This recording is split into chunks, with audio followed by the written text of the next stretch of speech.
Morning Geeks! I am one of your hosts, Aiden Yolo, and yep, that is still my actual last name. And I'm your other host, Sophia Bos, and that is also my last name, still.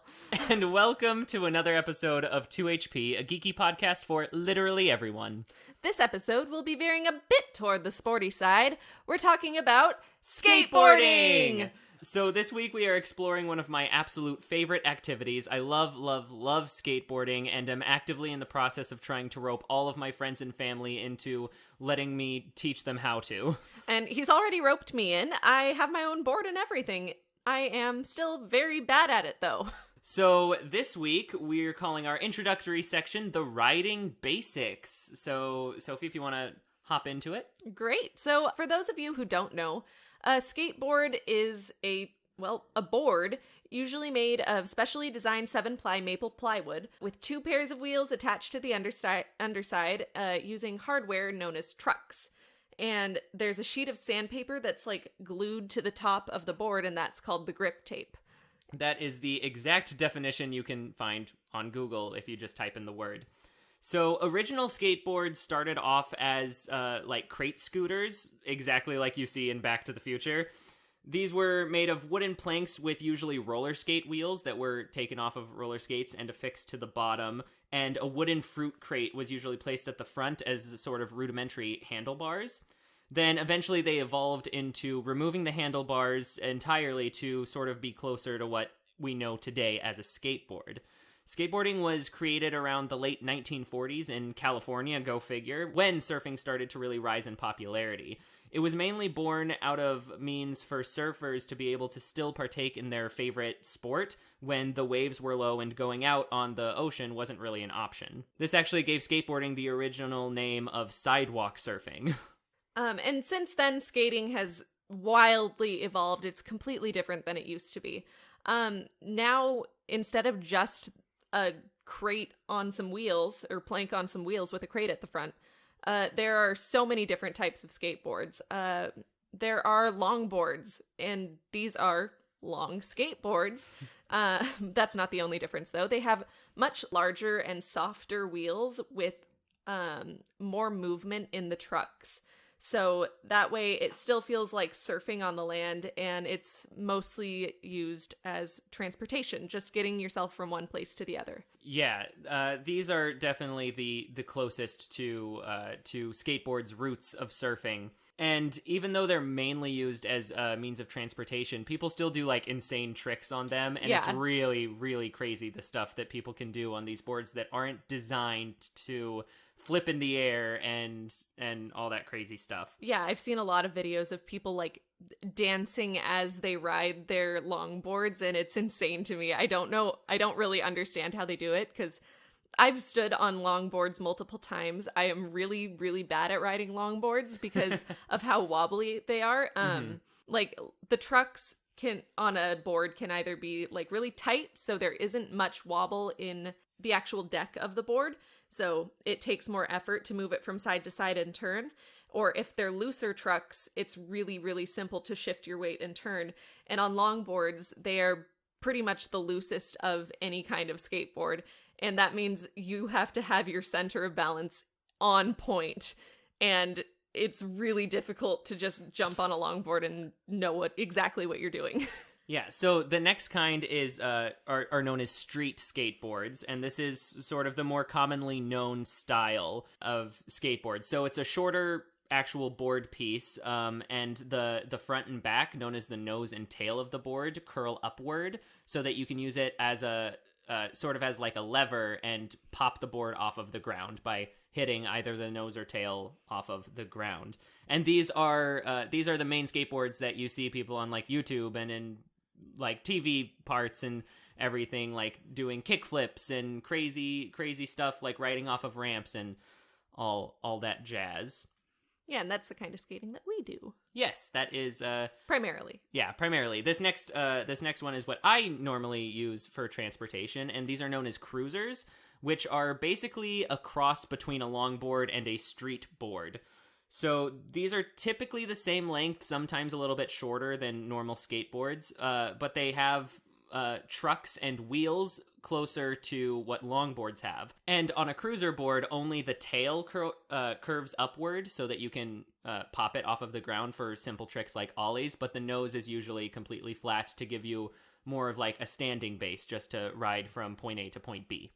And yeah, so the cruisers have the loose trucks still, so you can turn really easily while you're going from one place to the other, and the softer wheels. And the softer wheels allow you to ride over like pebbles and cracks a lot easier versus the hard wheels of a street skateboard that are much more prone to stopping on rocks and cracks. Mm-hmm. And then next up, there are freestyle boards. These are closer to normal street skateboards, except instead of the nose and tail portion curving upward, they are often completely flat. Sometimes they are still angled upward a bit. And also, the nose and tail tend to be more squared off on freestyle boards. Mm-hmm. Because in freestyle skating, there's a lot of standing on the nose and standing the board solely on its nose or tail. And like holding one of the trucks to keep you upright and stuff like that. And that would be really, really difficult if it was really curved like a normal street skateboard. And the wheels are also a little bit different. They have a much higher hardness level, like skateboard wheels, like regular skateboard wheels. But the sides jut out a little bit to cover what's called the axle of the truck. And so it makes them a little bit conical.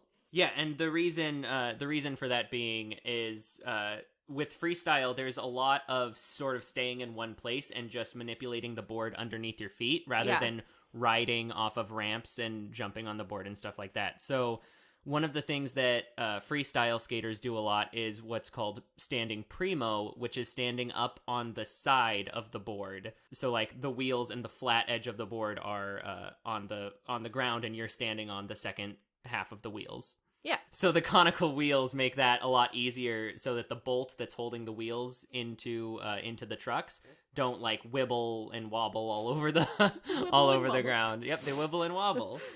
Yeah, and there are a ton of different styles of skateboarding, which we talked about a little bit while we were explaining the boards. But there's even more so specifically using street skateboards mainly. So let's just start off with street skating, and that is what you see around the streets at skate parks. And this is when people do all the crazy tricks using obstacles like stair sets and rails and using their feet to flip the board in the air. And those are the basics. Yeah. So the next main sort of style of skating that also generally uses just the typical street skateboard is called transition skating. So this type of skating is generally done in a quarter pipe, also known as a mini ramp. And this is mainly where you roll back and forth between the two edges of the ramp and doing tricks on the curved part of the ramp known as the transition, and using like the rail at the top of each edge of the ramp, which is known as coping. And next up is skating vert, which is like the next step up from transition. And it's just transition on a much, much larger scale. This is what like Tony Hawk is known for. And this is done in a half pipe as opposed to a mini ramp or quarter pipe. And a lot of the time skaters actually will launch themselves above the coping, the edge of the ramp, in order to do huge spins and flips in the air and grab their board in crazy ways. And it's wild. Yeah, it's definitely like the scariest style of skating out there. Absolutely. So the next major unique style of skating is known as bowl skating. So this is kind of like a cross between transition and vert skating, except instead of just skating back and forth in like a half or quarter pipe, you skate in essentially an empty swimming pool. And that's how it all started when skaters would come up to an empty abandoned swimming pool and they kind of just thought, hey, this looks like something we can skate in. A lot of the time they'll just like do grinds and stuff on the edge of the ramp, the coping, or sometimes they can get enough speed to actually launch above the edge and then back into the bowl. And bowl is insane to me when I watch it on YouTube or see some of the crazy stuff that people can do with it. It's absolutely terrifying for me. It's really impressive. Mm-hmm. And the last of the main styles of skateboarding that we have here is freestyle skating. And that goes with a freestyle board. And freestyle skating is much more like dancing on a board than any other kind of skateboarding. A lot of freestyle tricks are done when you're standing stationary on the board, or like just the board itself isn't rolling, and you are manipulating the board with your hands and feet to make it move underneath you.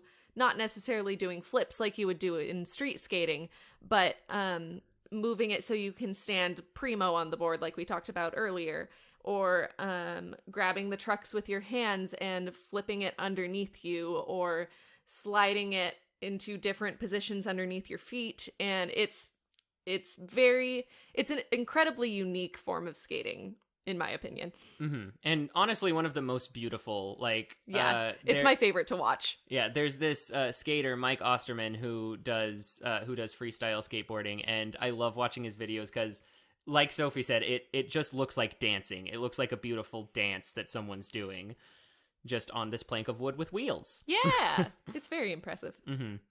I really want to learn how. Well, you're working at it. I know. So our next sort of section, we're calling the tricks of the trade this week, to talk about the culture of skateboarding. And we found an ethnographic study of the skateboarding culture conducted by Linda Moore. And this quote from it really just sums it all up the best way possible. It says, quote, "The findings suggested themes of acceptance, energy and drive, concern for safety, self-expression of style, and progression," end quote. And that's just, I mean, that just honestly says it all. Like, that's really the basis of the culture of skateboarding is self-expression, style, progressing. Everyone accepts everyone. It's really a cool and accepting group of people. And there are actually a remarkable number of studies around the culture and perception of the skateboarding scene. Yeah, that's a great word for it. We found a lot of them, and we'll link some of them in the description as well. Absolutely. Like this University of South Carolina study exploring how skateboarding can actually help students succeed in school and in life in general. And there's there's one from Grinnell College. It's a research paper. It tells you all about the skateboarding culture. And then we'll also link the study by Linda Moore. And there's also a paper about the authenticity of skateboarding from Linfield University. Like we said, all of which will be linked in the description below. Yeah, we can't really go into summaries of all of them because there's a huge amount of content there. There's just a huge amount of information. But yeah, and the culture around skateboarding is super expansive and unique. Because it only goes back to the 1950s. I mean, that kind of surprised me when I thought about it more, because I feel like someone would have thought to put wheels on a plank of wood before then, but apparently they didn't. But it started with surfers, so there's a lot of crossover between the two cultures in the slang and in a few other areas as well. Mm-hmm. Like certain styles of different tricks and stuff that people do on their boards. Like if you think about a skater, like this just popped into my head actually. If you think about a skater going up the edge of a quarter pipe or a half pipe and going up and over and coming back down into the half pipe, and that's something that surfers do on waves. Yeah. I don't know. I never made that connection in my brain before now. Really? You just now made that connection? Listen. I'm pretty. You are so pretty, honey. So another thing I really love about skateboarding is that skate culture is very independent. You don't need anyone else to skate. You just need yourself, a board with some wheels on it, and the passion and drive to try and learn new things. But something else you can do with it is you can get a group of friends to go to a skate park, and you can all try different tricks. You can watch each other do different stuff, and if someone can't quite get something down, you can give them pointers. And so skateboarding is really a sport for everyone, because if you want to just progress on something on your own and just practice stuff by yourself, go ahead and do it. It's totally doable. That's doable. You don't need anyone else. But then if you want that camaraderie, if you want that group hangout time and everything, skating is one of the most fun things to do with friends as well. Yeah, absolutely. And And there's a lot of competitive things that you can do with other skaters too. One of the most popular ones is called skate, Skate. And it's basically like horse for basketball, but skating. So it's basically just the skaters are trying to outdo the other with increasingly difficult tricks and trying to get the other one to the letters skate. Yeah, so one person sets a trick, then the next person tries that trick. If they land it, then the person sets a new trick. If they miss the trick, then they get a letter. And then you just play until somebody has the letters that spell out skate. Yeah. It's really, really fun, yeah. There's also a really large online skating community with YouTube channels, blogs, and a ton of other places. But the richest part of the skating community exists within like your local town and your own community around you, at skate parks, skate shops, within friend groups. And if you're skating and you see another skater, there's an immediate link there. It's easy to chat with other skaters, and most are really welcoming and kind and happy to talk about what they're working on that day and why they're out at the skate park and stuff like that. Yeah, or if you're at a skate park and you're like trying a trick that you can't quite get down, a lot of the time, if there are other skaters there that day, they'll just come up to you and be like, "Hey, I noticed you're trying to do this. I have some pointers because I know how to do these. Yeah. I learned these a while back, and this is something that helped me learn." And yeah, honestly, and I noticed that you're doing this with your foot while you're doing it, and if you do this differently, then that happens a lot. Yeah, honestly, skateboarders are some of the coolest, nicest, most inviting people that I've ever met in a community like this. It's really true. They're I think awesome. it's weird that people like seem to be intimidated by skateboarders just in the general public, because they are really not intimidating people. They're super nice and approachable. Absolutely.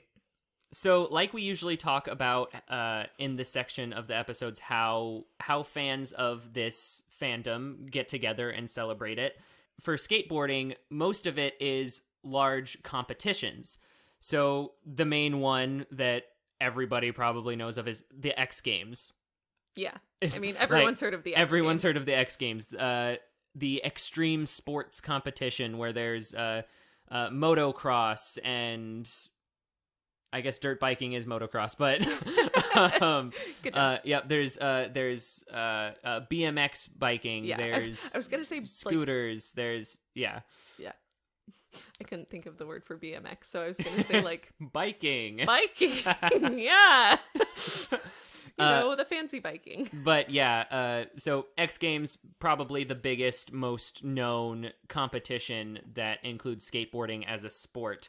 There's also the Dew Tour, presented by Mountain Dew, which is another... I actually don't remember. Is that one specifically skateboarding, or do they just do other extreme sports? I think that one is specifically skateboarding. So there you go. This was also supposed to be the first year for skateboarding to actually be included in the Olympics, the biggest gathering to celebrate all kinds of different sports and all of the countries in the world, and give each country the opportunity to show off their most elite athletes in the competition. So kind of hurts for the skating community that we don't get to have that sort of big breakthrough into the world of sort of legitimate or legitimized sports and everything. That really, really hurts. Oh my gosh. Yeah. I was really, really looking forward to that, but me too. I guess not this year. No. And I did just look it up. The Dew Tour is it's skating and snow events. So it's like snowboarding, skateboarding, and skiing. There you go. So yeah, the Dew Tour is another pretty big one, mainly because it's presented by Mountain Dew. Yep. But yeah, there's also this great article on the 9 biggest skateboarding events that we will also link in the description below if you want to read about any more of those. Now moving on to our personal experiences, which we're calling Do a Kickflip, because if you've ever seen anyone on a skateboard, you've heard someone yell at them, "Do a kickflip!" And they always try. And they always try. Succeed. Yep, and few succeed. So skateboarding and I actually go way back. When I was really little, like 4, 5, and 6, my older brother actually skated for a few years. And I still remember our dad taking us both to our local skate park here. And while my brother was off actually skating, I would like mess around and play on the mini ramp that we have. And I actually did have my own like little kid skateboard that you just buy from Walmart. But I was way too afraid to actually try and learn how to ride it. So I would always sit on it and my dad would push me around, or I would sit on it and ride down the ramps that we have there. Flash forward a few years and I actually started to get pretty interested in snowboarding. So during the winter, I took the trucks and wheels off of that little kid skateboard and tried to use it as like a snow skateboard down some of our little hills. To little avail. I didn't actually read this part of the outline, so this is really entertaining to me. I'm glad. But yeah, that didn't really work out too well. That may be one reason why skateboarding just kind of fell off the face of the earth for me. Until about my senior year in high school, I remember I was at a cast party for, I believe it was the musical we did that year. And the party was at the house of one of my closer friends during the show. And I saw a couple of longboards on this wall hanging that they had. And I remember making, like, some comment about them, saying something about, like, oh, I've always wanted to learn how to skate, but I just never have. And then at the end of the party, before I left, my friend grabbed her old skateboard and said she was never going to use it again, so just gave it to me to try and learn on. Now, to be honest, I brought it home, put it in a closet, and forgot it existed. Until about a little over 2 years ago. I honestly just kind of had this random thought of, I kind of want to watch some skateboarding. So I typed skateboarding into YouTube and came across the Braille Skateboarding YouTube channel and kind of just went on a spiral. I watched all of their different videos. I found a couple of the other YouTube channels they run, and I spent the course of like 3 days just obsessed with them and watching nothing but their videos. And then watching them kind of gave me the urge of, wow, I really want to learn how to skateboard now. So I went into my closet and pulled out that old, worn, cheap Walmart board that my friend gave me, and I just took it to the skate park and tried to start pushing around on it. And I was just like, oh, this is terrible and terrifying, but I'm gonna try it. And then I continued to get more invested in it, and actually that year for Christmas, my mom got me a brand new full complete skateboard from the Braille Skateboarding store. And ever since then, I've just been skating whenever I get the chance and trying my best to learn new stuff. I'm not very good. I've been skating for almost 2 years and I still can't do a kickflip. I can't really do anything cool, but I have an absolute blast, and it always makes me feel really, really good whenever I get on my board and I land any of the tricks that I actually can do. And it's just one of my favorite feelings riding my skateboard. It's so much fun, and it's just a great feeling. Well, my experience with skateboarding is quite limited compared to Aiden's. How the turntables have tided from plants. Indeed. Well, my family used to have what I now know to be a cruiser board in our garage that I used to sit on and roll around with when I was very little. That's how it always starts. That is. But that was literally all of my experience with skateboarding for a very long time. More recently, about a year ago, I started skateboarding because of Aiden. You're welcome. This was... Just like magic. I know.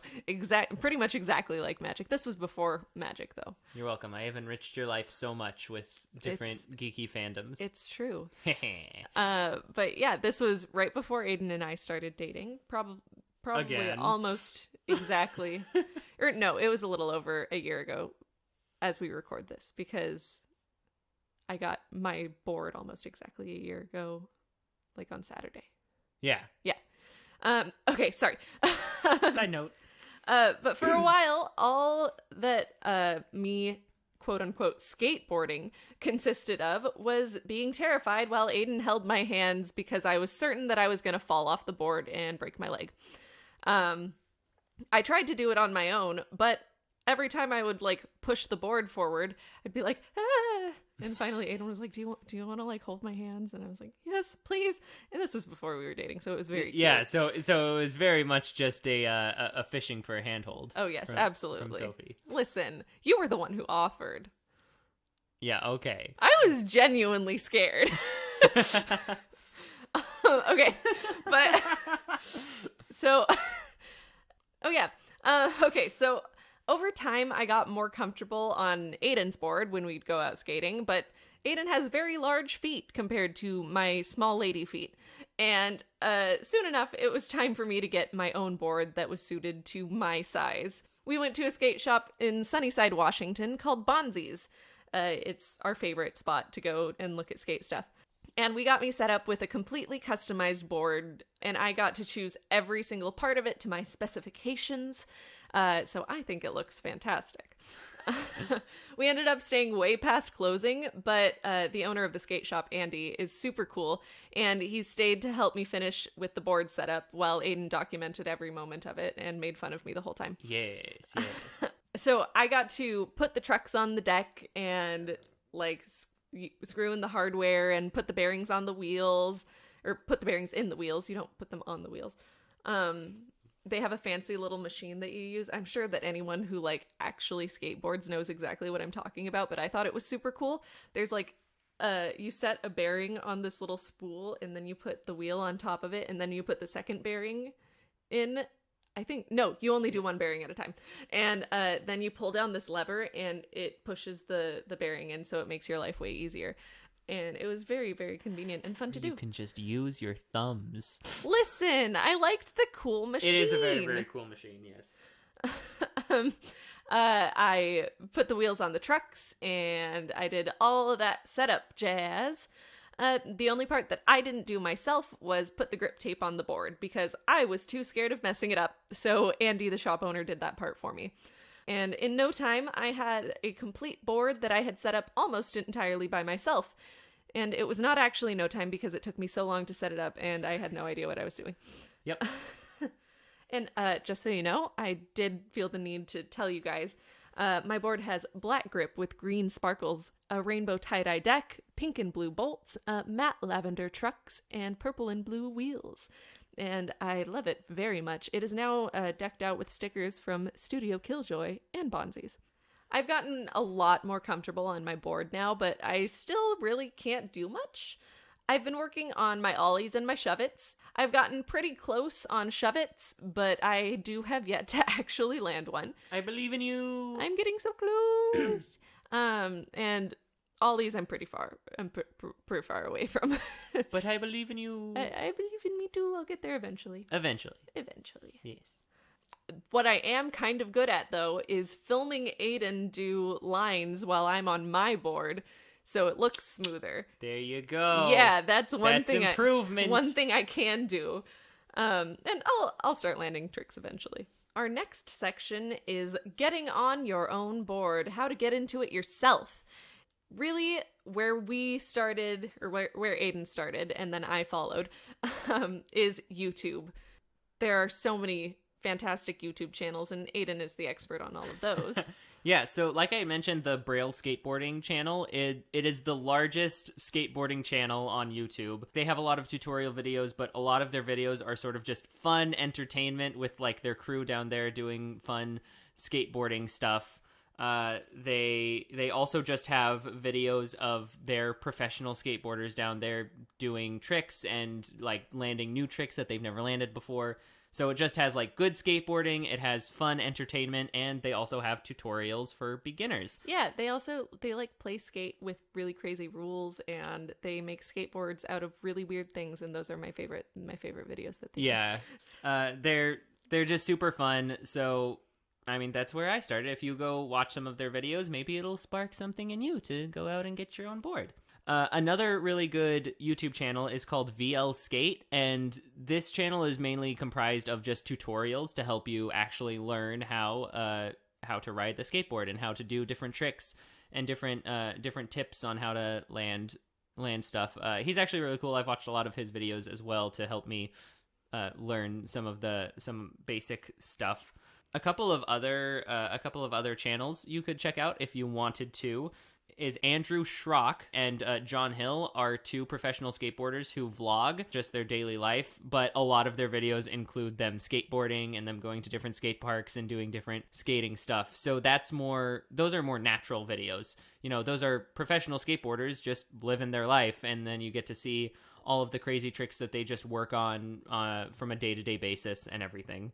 I do also want to just plug Mike Osterman again, because if you Yes, are interested in the freestyle skating side of things, he is probably just the best place to go to watch and learn more about freestyle. Oh, for sure. He's also one of the more entertaining people I've seen on YouTube. Yeah, he's really fun to watch. And next, go find your local skate shop and talk to the people who work there. That is basically the easiest one. Like, if you have even a shred of interest in skateboarding, that's the first thing you should do, honestly. Definitely. You should just go find your local skate shop and be like, hey, I've kind of been thinking about it, not really sure where I'm at. And like we talked about earlier, skateboarders being super inviting, super generous, super friendly, like especially people who work at skate shops. Yeah. They will be happy to help. They will like show you all of the different stuff. They'll talk to you. They'll answer any questions you have. Honestly, local skate shops are the best. Support them whenever you can. Yeah, like Andy letting us stay half an hour after closing to build That was my a board. really fun night. That was a really fun night. Yeah, no, it was awesome. Skate shop people are super nice and informative. Skate shop people. Skate shop people. The last sort of easier way to start getting into skateboarding is find your local skate park. Most of them are just at an actual park, so you don't have to like feel awkward about like, oh, I'm going to a skate park and I'm not actually having a skateboard. You can just go to the park, and then a lot of the times, a lot of people will actually just sort of sit on the edge of skate parks and watch good skaters that are there working on stuff and having fun. So like you could watch them, and if you see someone just sort of like sitting off to the side or taking a break, you can start a conversation. You can be like, hey, I've been thinking about trying to learn how to skateboard. What do you have any recommendations? And like skate parks are just really fun, friendly places. A lot of the times, if it's like a popular park and everything, there'll be a lot of people around, and you'll really get to see that camaraderie and that generosity from all of the skaters there. Like taking a step back, letting other skaters use an obstacle and stuff like that. It's really cool. And yeah, another thing you'll notice when you're at a skate park is the more experienced skaters most always are willing to step back and let the people who are just learning take a spin. Like, they let them use the space for as long as they need and encourage them, and there's that really cool kinship between the higher and lower levels. I know that when I was skating at a skate park the first couple of times, I was really concerned